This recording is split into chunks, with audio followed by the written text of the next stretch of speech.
How to receive the Holy Spirit. If we consider the first step in Christianity is salvation, the next step is to receive Holy Spirit. Because the Bible says if we didn't receive the Spirit, we are not belong to God. Moreover, Bible comforts us by saying when the Holy Spirit comes, He will guide us into all the truth. पवित्र आत्मा कैसे प्राप्त करें? अगर हम मानते हैं कि ईसाई धर्म में पहला कदम मोक्ष है, तो अगला कदम पवित्र आत्मा को प्राप्त करना है, क्योंकि बाइबल कहती है यदि हमने आत्मा को प्राप्त नहीं किया तो हम परमेश्वर के नहीं हैं। बाइबल से अधिक हमें यह कहकर सांत्वना देता है कि जब पवित्र आत्मा आएगा तो वो हमें सभी सत्य में मार्गदर्शन करेगा।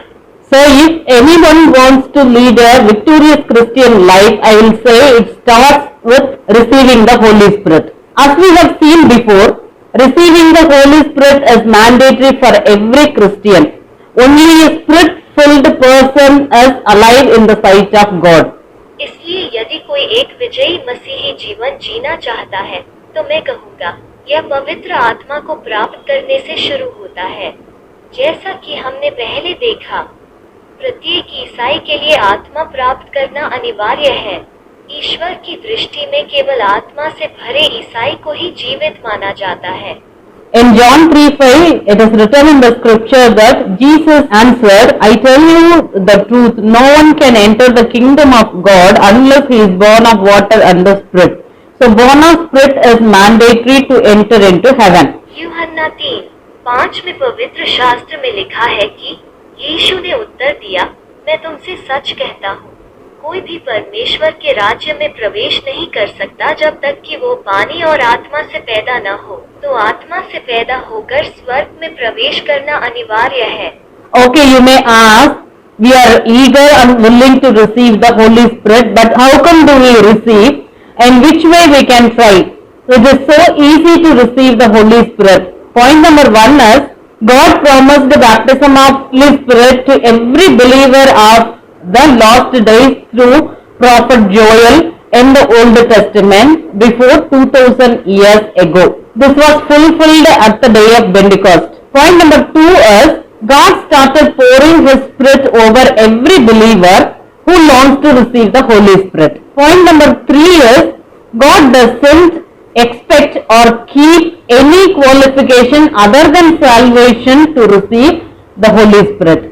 ठीक है, आप पूछ सकते हैं कि हम आत्मा को प्राप्त करने के लिए उत्सुक और इच्छुक हैं, लेकिन हम कैसे प्राप्त करते हैं?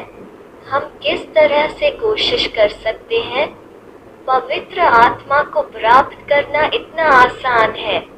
पॉइंट नंबर 1, भगवान ने बपतिस्मा का वादा किया पैगंबर योएल के माध्यम से पवित्र आत्मा का, जो 2000 साल पहले पेंटेकोस्ट के दिन पूरा हुआ था। बिंदु संख्या 2, परमेश्वर ने प्रत्येक विश्वासी पर जो पवित्र आत्मा प्राप्त करने की लालसा रखता है, अपनी आत्मा उंडेलना शुरू कर दी।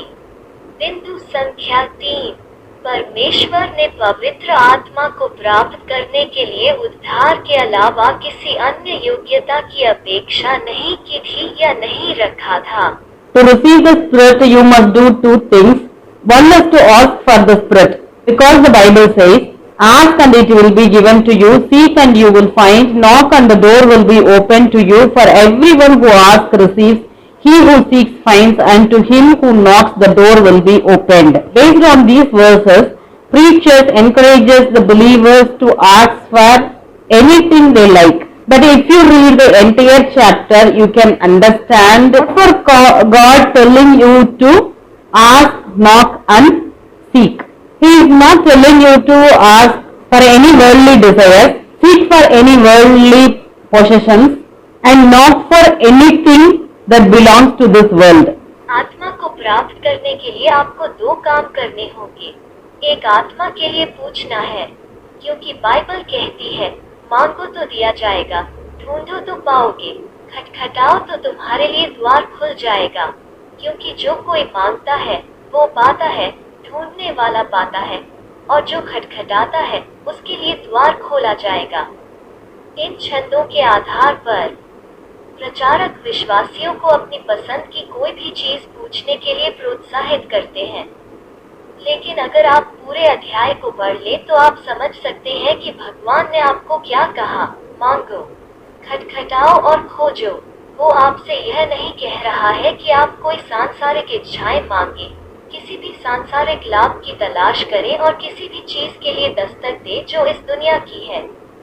Our God wants us to ask for Holy Spirit, seek His guidance and knock for His company. This we can read in Luke chapter 11:13. If you then, though you are evil, know how to give good gifts to your children, how much more will your Father in heaven give the Holy Spirit to those who ask Him? So according to these verses, you must ask for the Holy Spirit, seek out Him, knock God's door so that He will baptize you with His Spirit.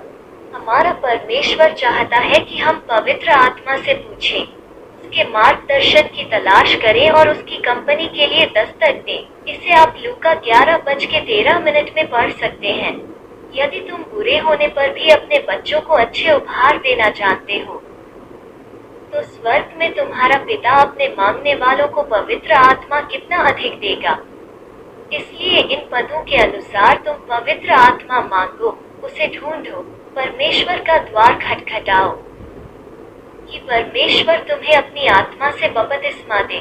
Second thing is to believe completely over God's promised verse which says, for everyone who asks receives, he who seeks finds, and to him who knocks the door will be opened. According to the verse 13, you must become a child of God, that is you must attain salvation, then you have to ask for the Holy Spirit to your heavenly Father.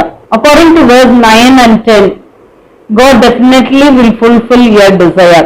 So ask and believe to receive the Holy Spirit. How God gives salvation free of cost, the same way God gives His Spirit also free of cost. So don't wait, ask today and receive the Spirit.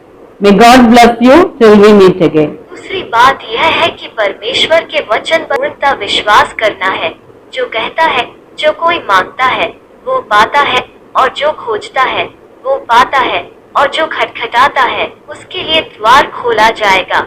श्लोक 13 के अनुसार आपको ईश्वर की संतान बनना चाहिए, अर्थात आपको मोक्ष प्राप्त करना चाहिए। फिर आपको अपने स्वर्गीय पिता से पवित्र आत्मा मांगनी होगी। श्लोक 9 और 10 के अनुसार भगवान निश्चित रूप से आपकी इच्छा पूरी करेंगे। तो पूछो और पवित्र आत्मा प्राप्त करने के लिए विश्वास करो। भगवान कैसे मुफ्त में मोक्ष देता है, वो अपनी आत्मा भी मुफ्त में देता है। तो प्रतीक्षा न करें, आज ही मांगे और आत्मा को प्राप्त करें। भगवान आपको तब तक आशीर्वाद दे जब तक हम फिर से न मिलें।